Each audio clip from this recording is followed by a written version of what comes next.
Joey De Jos is checking whether his cash registers still work. Yan, zero. He owns Cafe 80s in one of the most popular districts in Manila. But the restaurant bar has been empty for almost 4 months because of the coronavirus pandemic. It's like a ghost bar. No income.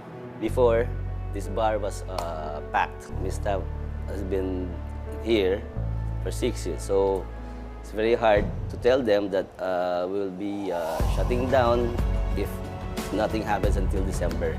It's a familiar scene all across the Philippines. Businesses are closing at a pace unseen in recent years. The Philippine government imposed one of the world's strongest, strictest lockdowns, which lasted from March till June.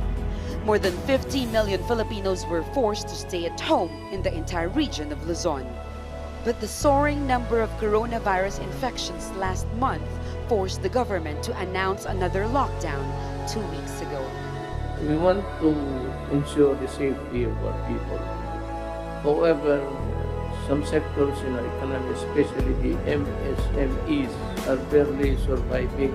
The Philippine government admits it is forced to open the economy despite the growing number of coronavirus infections.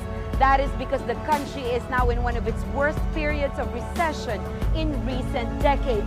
Millions of Filipinos have lost their jobs, and more communities are expected to sink deeper in poverty in the coming months. But there's evidence the impact may be worse than the government says. Pollster Social Weather Station reports close to half of the 27.3 workforce have lost their jobs, largely because of economic ripple effects and the closure of businesses. The government says it sees the economy rebounding in 2021 and 2022. Sipin nyo, may Look at our situation here. We line up for hours just to go to work. We are under the sun, and then we go to work, only to end up getting paid half of our day rate. Although the outlook is bleak, government restrictions start easing again on Wednesday. Selected businesses are being allowed to open for 2 weeks.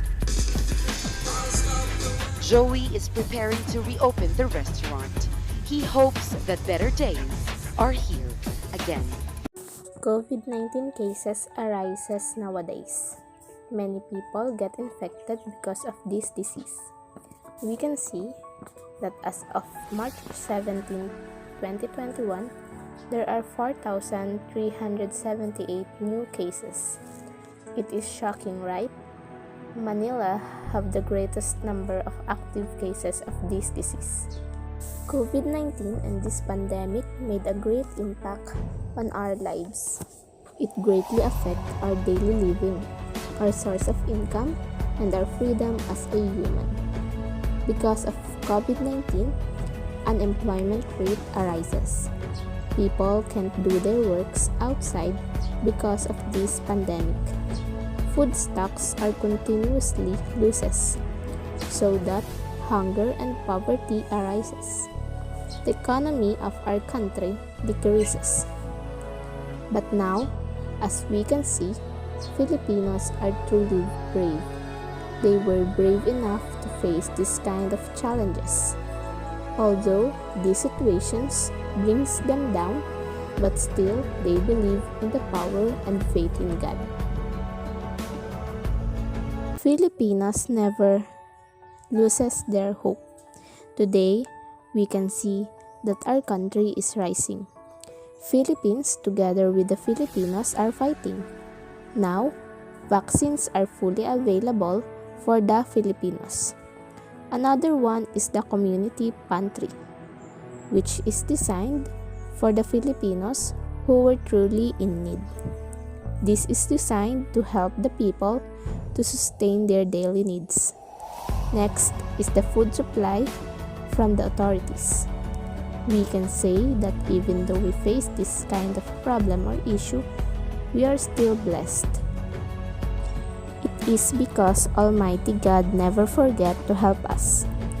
All I can say is we must rise upon these issues, keep calm, and follow the safety protocols. That's all, and thank you.